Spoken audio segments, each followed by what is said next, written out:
Welcome to our YouTube channel my Vidyalaya. मेरा नाम है विशाल समनानी और आज बात करते हैं हम संविधान की अनुसूचियों की, जिनकी संख्या मूल संविधान में तो 8 थी, पर अब 12 है, क्योंकि समय के साथ हर वस्तु में परिवर्तन की आवश्यकता होती है और इसमें भी जो थे परिवर्तन किए गए।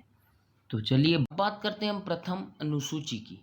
इसमें दिए गए हैं राज्यों के नाम और उनके न्यायिक क्षेत्र और संघ राज्य क्षेत्रों के नाम और उनकी सीमाएं।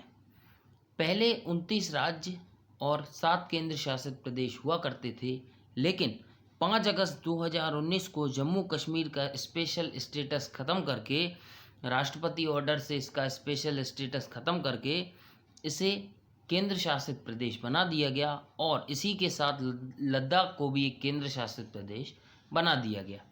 तो वर्तमान में 28 राज्य और 9 केंद्र शासित प्रदेश हैं। अब बात करते हैं हम द्वितीय अनुसूची की।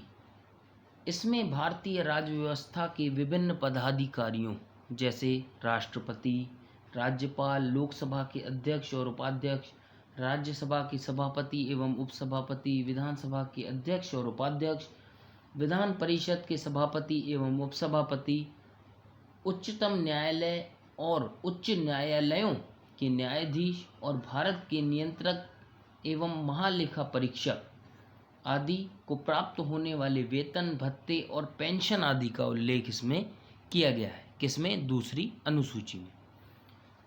अब बात करते हैं हम तृतीय अनुसूची की। इसमें विभिन्न पदाधिकारियों जैसे मंत्री, उच्चतम न्यायालय एवं उच्च न्यायालय के न्यायाधीशों, भारत के नियंत्रक, महालेखा परीक्षक, राज्य मंत्री, राज्य विधानमंडल के सदस्यों आदि के लिए जो पद ग्रहण के समय ली जाने वाली शपथ होती है, उसका उल्लेख इसमें किया गया है। अब चलते हैं चौथी अनुसूची की ओर। इसमें विभिन्न राज्यों तथा संघीय क्षेत्रों की राज्यसभा में प्रतिनिधित्व का विवरण किया गया है। किसमें? इस चौथी अनुसूची में। चलते हैं पांचवी अनुसूची की ओर। इसमें विभिन्न अनुसूचित क्षेत्रों और अनुसूचित जनजाति के प्रशासन और नियंत्रण के बारे में उल्लेख है। किसमें? पांचवी अनुसूची में। और छठवीं अनुसूची की बात कर लेते हैं। इसमें असम, मेघालय, त्रिपुरा और मिजोरम राज्यों के जनजाति क्षेत्रों के प्रशासन के बारे में प्रावधान है। और पांचवी अनुसूची में क्या था? अनुसूचित क्षेत्रों और अनुसूचित जनजाति के प्रशासन और नियंत्रण के बारे में उल्लेख था पांचवी अनुसूची में। और छठवीं अनुसूची में असम, मेघालय, त्रिपुरा और मिजोरम राज्य के जनजाति क्षेत्रों के प्रशासन के बारे में प्रावधान है। अब बात करते हैं सातवीं अनुसूची की। इसमें केंद्र एवं राज्यों के बीच शक्तियों के बंटवारे के बारे में विवरण दिया गया है तथा इसी सूची में सरकारों द्वारा शुल्क एवं कर लगाने के अधिकारों का उल्लेख है। इसके अंतर्गत 3 सूचियां आती हैं: संघ सूची, राज्य सूची एवं समवर्ती सूची। संघ सूची, इस सूची में दिए गए विषय पर केंद्र सरकार कानून बनाने का अधिकार रखती है। संविधान के लागू होने के समय इसमें 97 विषय थे, वर्तमान में इसमें 100 विषय हैं। दूसरे की बात कर लेते हैं राज्य सूची। इस सूची में दिए गए विषय पर राज्य सरकार कानून बनाती है, लेकिन राष्ट्रहित से संबंधित होने पर केंद्र सरकार भी इस पर कानून बना सकती है। संविधान के लागू होने के समय इसके अंतर्गत 66 विषय थे, वर्तमान में इसमें 61 विषय हैं। समवर्ती सूची की बात करते हैं। इसके अंतर्गत दिए गए विषय पर केंद्र एवं राज्य दोनों कानून बना सकते हैं, परंतु कानून के विषय समान होने पर केंद्र सरकार द्वारा बनाया गया कानून ही मान्य होगा। राज्य सरकार द्वारा बनाया गया कानून केंद्र सरकार के कानून बनाने के साथ ही समाप्त हो जाएगा। संविधान के लागू होने के समय समवर्ती सूची में 47 विषय थे और वर्तमान में इसमें 52 विषय हैं। अब बात कर लेते हैं हम आठवीं अनुसूची की। संविधान द्वारा मान्यता प्राप्त भाषाओं में मूल रूप से 14 भाषाएं थीं, मगर फिलहाल ये 22 भाषाएं हैं। तो इन 22 भाषाओं की बात कर लेते हैं। असमिया, बंगला, बोडो, डोंगरी, गुजराती, हिंदी, कन्नड़, कश्मीरी, कोंकणी, मैथिली, मलयालम, मणिपुरी, मराठी, नेपाली, उड़िया, पंजाबी, संस्कृत, संथाली, सिंधी, तमिल, तेलुगु तथा उर्दू। अब बात करते हैं कि ये 14 भाषाओं से 22 भाषाएं हुई कैसे। सिंधी भाषा को 1967 के 21वें संविधान संशोधन अधिनियम द्वारा जोड़ा गया तो हो गई 15। कोंकणी, मणिपुरी और नेपाली को 1992 के 71वें संविधान संशोधन अधिनियम द्वारा जोड़ा गया तो हो गई 18। बोडो, डोंगरी, मैथिली और संथाली को 2003 के 92वें संविधान संशोधन द्वारा इसमें जोड़ा गया तो हो गई आपकी 22 भाषाएं।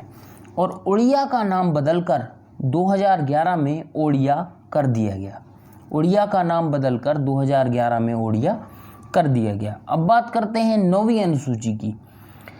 संविधान में यह अनुसूची प्रथम संविधान संशोधन अधिनियम 1951 के द्वारा जोड़ी गई। इसके अंतर्गत राज्य द्वारा संपत्ति के अधिग्रहण की विधियों का उल्लेख किया गया है।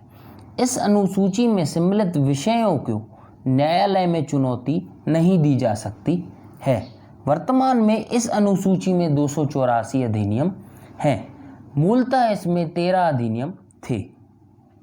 अब तक यह मान्यता थी कि संविधान की 9वीं अनुसूची में सम्मिलित कानूनों की न्यायिक समीक्षा नहीं की जा सकती, परंतु 11 जनवरी 2007 की संविधान पीठ के एक निर्णय द्वारा यह स्थापित किया गया कि 9वीं अनुसूची में सम्मिलित किसी भी कानून को इस आधार पर चुनौती दी जा सकती है कि वह मौलिक अधिकारों का उल्लंघन करता है तथा उच्चतम न्यायालय द्वारा इन कानूनों की समीक्षा की जाएगी।